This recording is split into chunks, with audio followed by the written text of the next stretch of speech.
ये 2024 का सबसे खास वीडियो होने वाला है, क्योंकि इस वीडियो में पहले तो आपको मैं कुछ क्लिप्स दिखाता हूँ। ये कुछ क्लिप्स देख लीजिए, उसके बाद हम इस वीडियो में आगे बढ़ने वाले हैं।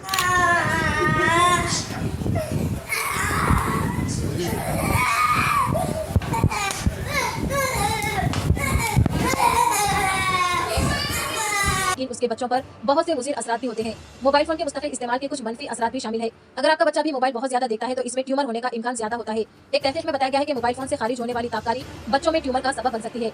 इस वायरल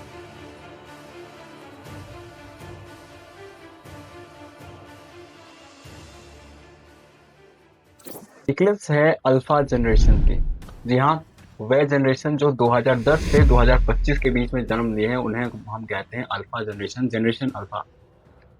कहा जाता है कि हम जो जनरेशन अल्फा है, जितना हम ह्यूमन आगे बढ़ रहे हैं, उतना ज़्यादा डेवलपमेंट में हम लोग आगे बढ़ रहे हैं और उतना ज़्यादा डाइवर्सिटी हो गई। और ये डाइवर्सिटी कुछ ऐसी हुई है कि दुनिया के सबसे बिगड़े हुए और दुनिया के सबसे डम्बेस्ट लड़के अभी इस जनरेशन अल्फा में हैं। आपको पता है ऐसा क्यों कहा जा रहा है? क्योंकि प्रॉब्लम है जनरेशन अल्फा में। कुछ जनरेशन अल्फा के कुछ सिम्पटम्स बताता हूँ, इसे आप देखिए। आप जनरेशन अल्फा को पता लगा सकते हैं कि किस हद तक जनरेशन अल्फा जो है वो बिगड़ चुका है। सबसे पहला सिम्पटम है चिड़चिड़ापन, गुस्सा। चिड़चिड़ापन मतलब कि किसी भी छोटे से चीज़ को अगर वो उसे ना पूरा किया जाए तो बच्चे को गुस्सा आने लगता है। तो अभी हमारे जो 7-8 साल के बच्चे हैं, और अगर देखा होगा अपने आस-पास या पड़ोस में, जो अगर उसे फ़ोन दिया जाता है और उसे कार्टून लगा के दे दिया जाता है। अगर वो कार्टून देखता रहता है और उसके बाद अगर उसे आप छीन लेते हो, तो उसके बाद उसे गुस्सा आता है और वो आपको हिट भी कर सकता है। और ऐसा हुआ भी, एक ऐसा घटना हुआ जिसमें लड़के से मोबाइल छीन लिया, उसके बाद उस लड़के ने पूरे घर में तबाही मचा दी। पूरा घर में जितना फॉर्च्यून का सामान था सब कुछ तोड़ दिया। इसे देखा गया कि यहाँ पे कुछ ना कुछ तो हो रहा है जनरेशन अल्फा में, कुछ तो गड़बड़ है। जनरेशन अल्फा की दूसरा जो सिम्पटम है, वो है हमारे पास लैक ऑफ स्लीप। अब देखिए, लैक ऑफ स्लीप भी एक बहुत बड़ा कारण है जनरेशन अल्फा के बिगड़ने का। लैक ऑफ स्लीप का मतलब है कि कम सोना। अब हमें हमें पता है कि सोना तभी आता है हम लोग को जब हमारे दिमाग में एक हार्मोन निकलता है जिसका नाम है मेलाटोनिन। और मेलाटोनिन हार्मोन ही है जिसकी वजह से हमें नींद आती है। अब मेलाटोनिन हार्मोन से नींद कैसे आती है? देखिए, हमारा दिमाग ऐसा बना है कि दिन में उसे काम करने में मन लगता है, तो उस समय मेलाटोनिन हार्मोन नहीं निकलता। और जैसे ही रात आती है तो हमारे दिमाग को संवेदना मिलता है आंखों द्वारा कि अब रात हो चुकी है।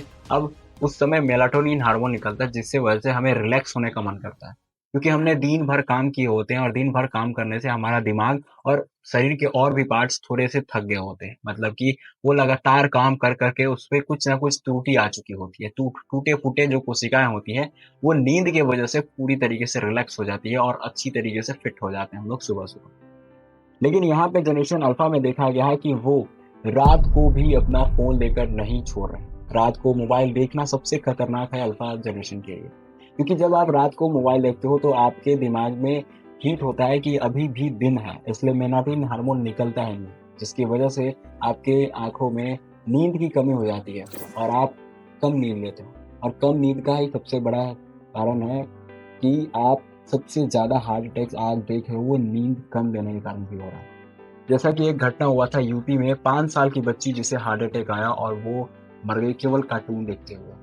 वैसे ही 2012 में आप एक लड़का जो है वो पबजी खेलते हुए उसे हार्ट अटैक आया और वो वहाँ पे खत्म हो गया। ये हार्ट अटैक्स इसलिए आए क्योंकि उन्होंने बहुत लैक ऑफ स्लीप, लगातार मोबाइल पर ज़्यादा स्क्रीन टाइम दिए, इसलिए वे उनका खात्मा हुआ। उसके बाद सिम्पटम नंबर 3 की बात करें तो सबसे सिम्पटम नंबर 3 सबसे खतरनाक है डम। टीचर तक परेशान हो चुके हैं अल्फा जनरेशन से। कई कई सारे ऐसे टीचर्स हैं जो इनसे छुटकारा पाना चाहते हैं बच्चों से।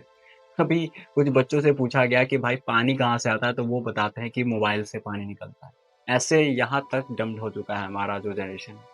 अब इस प्रकार के डम स्टूडेंट्स को पढ़ाना, आप समझते हो किस लेवल की थोड़ी-सी इरिटेशन होती है टीचर्स को, और वो टीचर बहुत परेशान हो चुके हैं।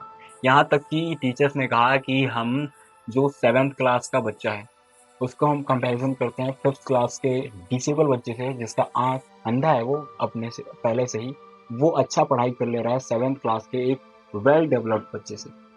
इसपे शोध किया गया तो पता चला कि ओह! यहाँ पे तो सबसे बड़ी प्रॉब्लम बच्चों में ये है कि वो अपना सारा टाइम जहाँ दे रहे हैं वो सबसे बड़ी प्रॉब्लम है।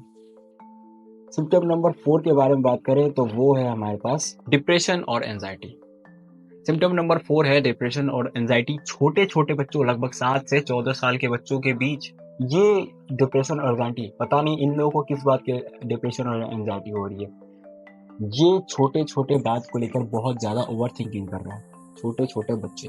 अगर आप इनसे फ़ोन लेते हो और फ़ोन छीन लिया जाता है तो इन्हें टेंशन होने लगता है कि अरे! मेरा फ़ोन चला गया, मैं वो वेब सीरीज़ देखना चाहता था, मैं वो कार्टून देखना चाहता था, मैं मुझसे छीन लिया गया। उसे गुस्सा आता है और वो एंग्ज़ायटी में चला जाता है। ऐसे-ऐसे हालात हो चुके हैं। अब देखिए, इस डिप्रेशन और एंग्ज़ायटी को लेकर बहुत सारे रिसर्च हुए, जिसमें बहुत ऐसे फैक्ट्स निकल के आए जिसके आपको लक्षण मैं बताते चल रहा था कि सबसे पहला इरिटेशन, बच्चे के अंदर चिड़चिड़ापन आ रहा है, फिर वो गुस्सा कर रहा है, उसके बाद वो डमनेस हो चुके हैं पूरे तरीके से, मतलब पढ़ाई में उनका मन ही नहीं लग रहा, कंसंट्रेट नहीं कर पा रहे, फैमिली तक बता रहे हैं कि कंसंट्रेट नहीं कर पा रहे। ये कुछ रिसर्च हुए थे अमेरिका और चाइना और वो जो डेवलप्ड देश हैं उनमें हुआ था रिसर्च। लेकिन क्या इंडिया में हुआ था आज तक रिसर्च? नहीं। इसलिए ये वीडियो आप लोगों के लिए बना रहा हूँ ताकि आप इस वीडियो से कुछ सीख पाओ, कि देशों से कुछ सीख पाओ कि हाँ, वो क्या कर रहे हैं, जिसकी वजह से उनका जनरेशन बचा हुआ है, लेकिन हमारा जनरेशन बर्बाद हो रहा है। लेकिन सबसे पहले हम कहना चाहेंगे कि इंडिया में आज तक एक भी ऐसा रिसर्च नहीं हुआ है जिसमें बच्चों के मेंटल लेवल और फिजिकल एबिलिटी को जांच किया जाए।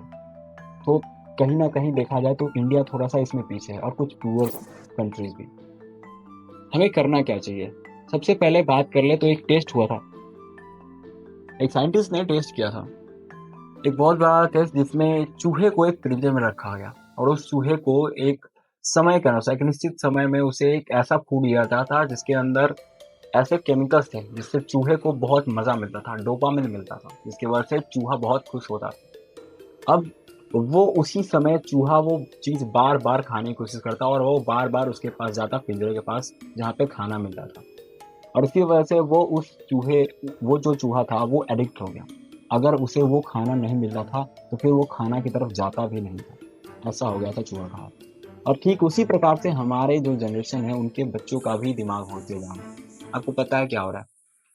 देखा गया है कि जो बच्चे हैं उनके अंदर सबसे पहले तो सहने की क्षमता और पेशेंस पूरी तरीके से खत्म हो चुका है, और कहीं ना कहीं उन्हें जल्दी जल्दी डोपामिन हिट मिलने का जो आदत है वो लग चुका है। अब देखिए, जल्दी डोपामिन हिट मिलने का आदत क्या होता है? सबसे पहले डोपामिन। तो डोपामिन जो होता है वो एक ऐसा हार्मोन है, जब भी आप खुश होते हो बहुत ज़्यादा या फिर आप जो बहुत ज़्यादा मज़ा करते हो उस समय जो निकलता है वो डोपामिन होता है। अब चाहे वो पढ़ाई करके मिले, चाहे वो एक्सरसाइज करके मिले, चाहे वो आप गेम्स खेल कर ले रहे हो या फिर आप कोई भी ऐसी एक्टिविटी जिससे आपको मज़ा मिल रहा हो, वो उस समय डोपामिन आपके दिमाग में निकलते रहता है। तो यहाँ पे क्या हो रहा है बच्चों के अंदर?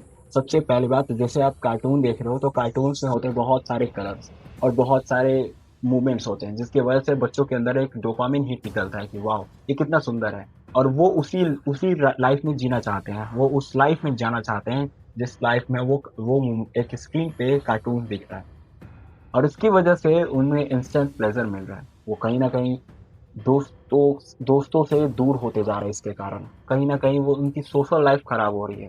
कहीं न कहीं वो अपने परिवार से, अपने दोस्तों से, अपने भाइयों से वो बात तक नहीं कर पा रहे और वो दूर होते जा रहे हैं, अपने मोबाइल की तरफ चलते जा रहे हैं। और वो जो मोबाइल पे जा रहे हैं तो वहाँ पे सोशल मीडिया और बहुत सारे डिस्ट्रैक्शंस पहले से ही भरे हुए हैं, जिसकी वजह से इंस्टेंट प्लेज़र मिल रहा है उनको, जल्दी मज़ा मिल रहा है। हमें पता है हम लोग के समय क्या था, हम लोग जिस जनरेशन के हैं, जनरेशन जे, उस समय हम लोग इंतज़ार करते थे कि एक सीरियल आता है जिसके बाद हमें मज़ा आएगा, हनुमान हनुमान सीरियल आएगा, उसको हम देखेंगे लोग। फिर हमें मज़ा मिलता था, हमें थोड़े से रुक के हमें वेट करके कुछ मिलता था, तो हमें अच्छा लगता था। लेकिन अब क्या हो गया, हर एक बच्चे को कोई भी चीज़ जल्दी चाहिए, सक्सेस भी जल्दी चाहिए, और जब तक आप पेशेंस नहीं रख पाते तब तक आपको सक्सेस नहीं मिलेगी। जैसा कि मान लीजिए कि कोई काम कर रहा है, तो कोई जल्दी काम करके उसे वो पाना चाहते हैं। आजकल के बच्चे ऐसे हो गए हैं कि कोई काम कर रहे हैं तो उन्हें जल्दी से उससे रिज़ल्ट चाहिए। लेकिन यहाँ पे क्या है, हमें पेशेंस के साथ बहुत लंबे समय तक कार्य करना होगा, तब मेहनत करना होगा और डेडिकेशन के साथ मेहनत करना होगा, तब जाके हम लोग कुछ प्राप्त करेंगे। लेकिन यहाँ पे देखा गया है कि जो जनरेशन अल्फा है, उसके साथ ऐसा नहीं है। वो जल्दी-जल्दी डोपामाइन हिट लेने के कारण वो पूरे एडिक्शन में डूब चुके हैं। जैसा कि एक नशेड़ी होता है, अब नशेड़ी को जब से आप नशा देंगे, वो उससे उसको डोपामाइन हिट मिलता है उससे। अब वो क्या करेगा, उसी नशा को बार-बार चाहेगा और धीरे-धीरे वो अपने नशा को और बढ़ाते चला जाता है और वो उसमें डूब जाता है और इस एडिक्शन में वो चला जाता है और अपनी लाइफ़ को बर्बाद कर देता है। लेकिन उससे भी खतरनाक एडिक्शन है ये फ़ोन का एडिक्शन, जो कि बच्चों में हो रहा है। और इसे छुड़ाने के लिए सबसे विनती है, आप सभी गार्जियन से विनती है कि आप सभी लोग एक गाइडेंस के साथ मोबाइल को दें बच्चों को। क्योंकि आप जब तक गाइड नहीं करोगे कहाँ पे स्क्रीन टाइम कितना जा रहा है और हमारे बच्चे क्या देख रहे हैं, ये सबसे इम्पोर्टेंट है। क्योंकि जैसा आप कार्टून दिखाओगे वो उससे वैसा आप एडिक्ट हो जाओगे। तो बच्चों को एक ऐसा कार्टून आप रिसर्च करके कुछ ऐसे कार्टून्स दिखाओ जिससे कुछ सीखने को मिले। ऐसे बहुत सारी कहानियाँ हैं जिसकी वजह से बच्चे जो है वो मोटिवेट होते हैं, बच्चे ब कुछ सीखते हैं। तो केवल इंस्टेंट प्लेज़र के पीछे नहीं, कुछ सीखने के पीछे भागे, इसलिए बच्चों को कुछ ऐसा ही दिखाएँ जिससे बच्चे कुछ सीखें, ना कि वो जल्दी मज़ा लेने के चक्कर में अपनी आगे की लाइफ़ को बर्बाद कर लें।